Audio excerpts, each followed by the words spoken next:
नमस्कार, ज़ेर आसान में आपका स्वागत है। इस वक्त आपके साथ मैं हूं अभिनव। अभी सीकर में सरेआम गैंग वॉर ने पूरे प्रदेश को हिलाकर रख दिया है।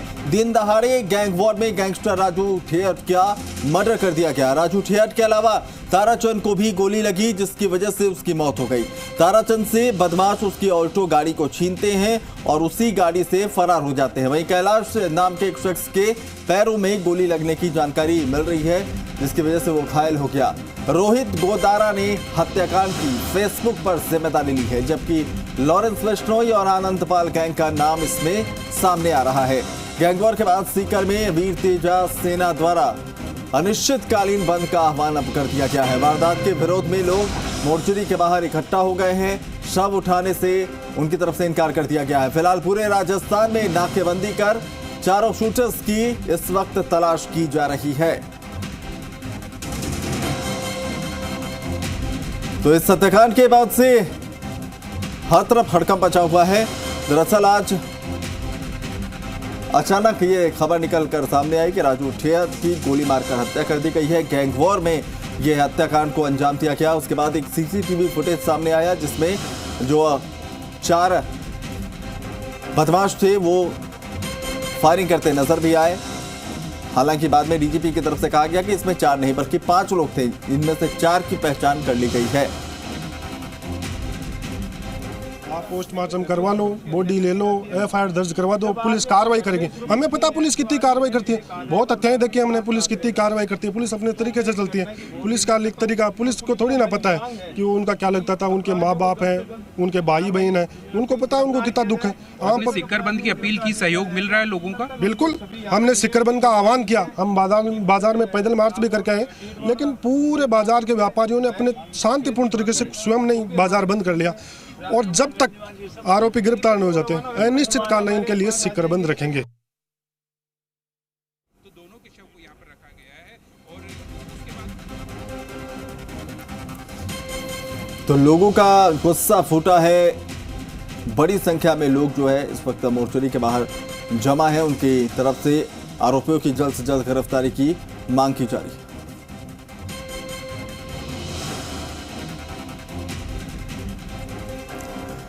तो इस हत्याकांड में जब ऑल्टो गाड़ी छीनने की कोशिश बदमाशों ने की, तो उस वक्त ऑल्टो गाड़ी के जो मालिक थे ताराचंद, उन्हें भी गोली मार दी गई, जिनका अस्पताल में इलाज चला, लेकिन उसकी मौत हो गई। उनके परिजनों के साथ हमारे सहयोगी इस वक्त मौजूद हैं। धरना दिया जा रहा है कि मांगे जो रखी गई है उनको पूरा किया जाए, नहीं तो ये धरना खत्म नहीं किया जाएगा। लाडनू विधायक मुकेश भाकर यहाँ पहुंचे हैं, राजस्थान विश्वविद्यालय से निर्मल चौधरी पहुंचे और तमाम लोग जयपुर से यहाँ पर पहुंचे हुए हैं।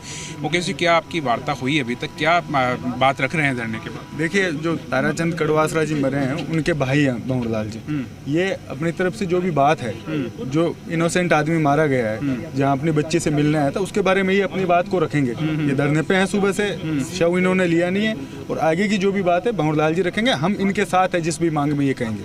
भंवरलाल जी, क्या मांग रख रहे हैं यहाँ पर, क्योंकि आपके ब्रदर थे, इस तरह की घटना यहाँ? मेरा छोटा भाई है, उसके 3 बच्चे हैं और 1 बच्चा है। उनको वो कमा के खिलाने वाला अकेला ही था, खेती से कमा करके उनको पढ़ा रहा था।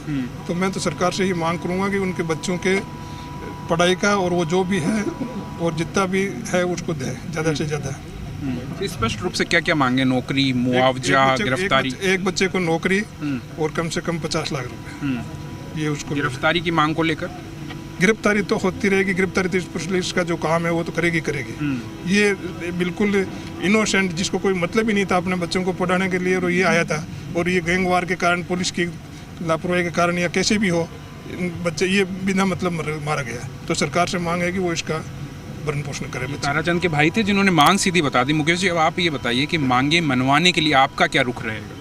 देखिए, धरना जारी है। अंतिम संस्कार जब तक नहीं होगा, जब तक अपराधी गिरफ्तार नहीं होते, और जो ताराचंद कड़वासर जी मारे गए उनके परिवारजनों की जो मांग है कि नौकरी और मुआवजा, क्योंकि 3 बेटियां उनके हैं, परिवार में कोई कमाने वाला नहीं है। वो एक किसान आदमी जो कैसे जैसे फीस इकट्ठी करके यहाँ पढ़ा रहा था, उसकी हत्या, और जिस तरीके से एक कोचिंग संस्थानों के बीच उस हब के बीच में जहाँ हत्या हुई है। तो इन परिवारजनों की जो मांग है, इस मांग के हम साथ हैं कि एक परिवार में से एक को नौकरी और उनको मुआवजा मिले, जिससे वो अपने परिवार को, जो चला गया हम लोगों के बीच से, वो अपने परिवार को आगे पाल सके, बच्चियाँ पढ़ सके। प्रशासन से कोई वार्ता हुई, कोई आश्वासन अब तक मिला? अभी तक प्रशासन से कोई वार्ता, कोई हम लोग नहीं मिले हैं। जो यहाँ संघर्ष समिति बनी हुई है, परिजन है मृतकों के, वो बात करेंगे और जो मांग वो रख रहे हैं, जिस तरीके से वो इस चीज को आगे लेके जाना चाहते हैं, उसमें हम उन लोगों के पूर्णतया साथ हैं। ताराचंद से आगे बढ़ते हैं, राजू ठेठ की हत्या हुई, उसको लेकर के किसी तरह की आक्रोश मांग?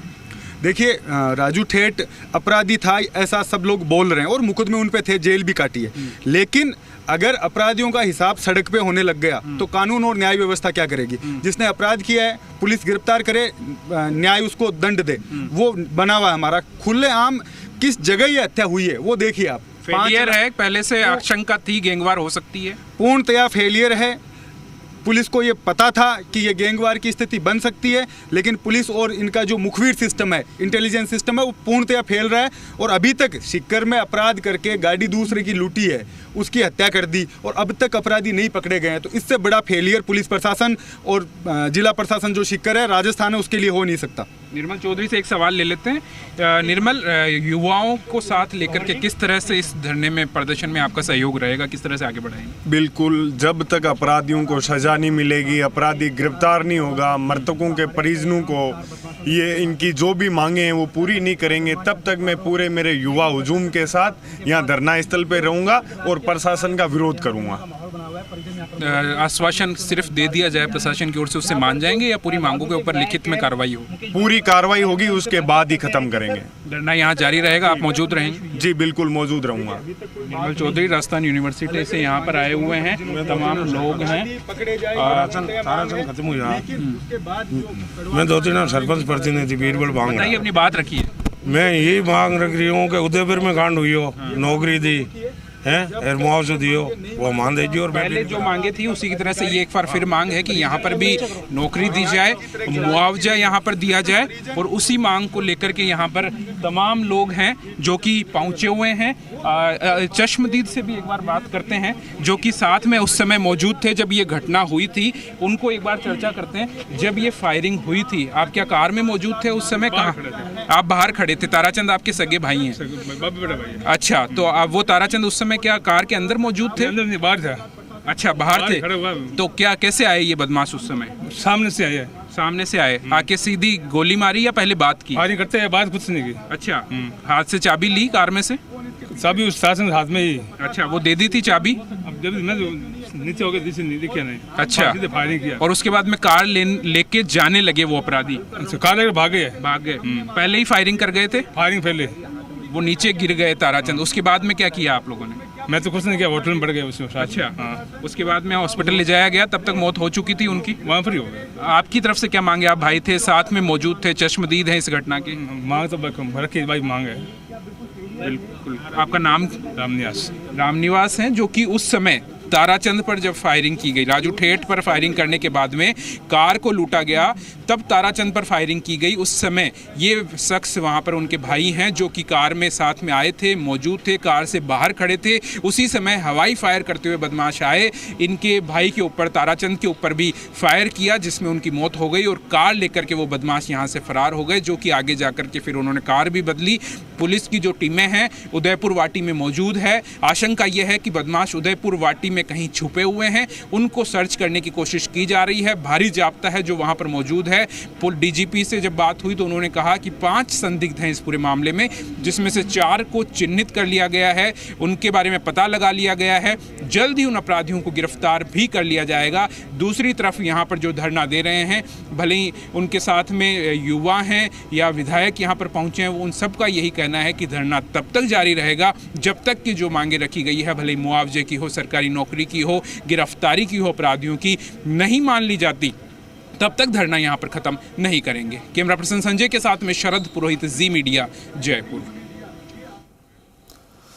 तो आपने सुना कि किस तरीके से अपनी मांगे वहां पर रखी गई हैं और उनके समर्थन में अब सियासी चेहरे भी वहां पर पहुंचने लगे हैं और लोगों का जमावड़ा लगातार वहां पर बढ़ता जा रहा है। उनका स्पष्ट कहना है कि अपराधियों की गिरफ्तारी तो बिल्कुल ज़रूरी है ही, साथ ही साथ आर्थिक तौर पर भी संबल प्रदान करने के लिए मुआवजा दिया जाए और जो ताराचंद जिसकी कार लूटी गई, बदमाशों ने उसे गोली मार दी, उसकी मौत हो गई। उसके जो परिजन हैं वो वहां पर पहुंचे हुए हैं, अपनी मांग जो है उनकी तरफ से रखी जा रही है। अब महत्वपूर्ण ये है कि इन तमाम लोगों से बातचीत की कोशिश के लिए कौन आगे आता है, क्योंकि इस वक्त पुलिस महकमा जो है वो अपराधियों की धरपकड़ के लिए जोर लगाए हुए है। लगातार जो है अलग अलग जगहों पर सर्च ऑपरेशन चलाया जा रहा है, कोशिशें हो रही हैं।